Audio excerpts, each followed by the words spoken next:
ఈ దేశానికి పవిత్రమైనటువంటి దేవాలయం లాంటి పార్లమెంటు పైన దాడి జరిగితే పార్లమెంట్లో ఉన్నటువంటి సభ్యులు ఈ దాడి ఎందుకు జరిగింది అని ఒక ప్రకటన చేయమని అడిగితే ఇవాళ ఈ దేశ పాలకులుగా ఉన్నటువంటి నరేంద్ర మోడీ అలాగే అమిత్ షాలు వారిద్దరు కూడా హిట్లర్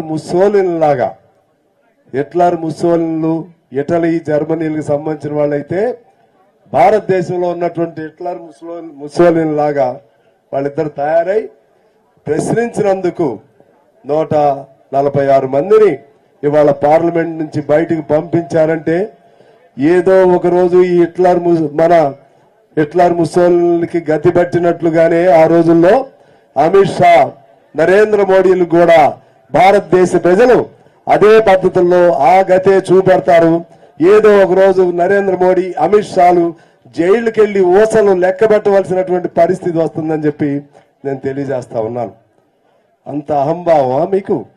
దేశాన్ని గెలవచ్చు, మందబలంతో గెలవచ్చు మీరు.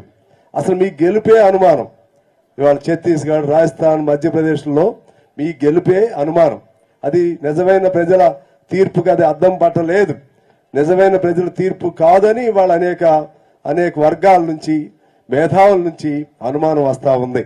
ముఖ్యంగా బాగా అడ్వాన్స్డ్ దేశాల్లో కూడా ఈవీఎం సిస్టమ్ని, ఎలక్ట్రానిక్ ఓటింగ్ సిస్టమ్ అనేది రాంగ్ అని చెప్పి అమెరికా లాంటి దేశాలే మరలా బ్యాలెట్లోకి వెళ్ళటం జరుగుతుంది.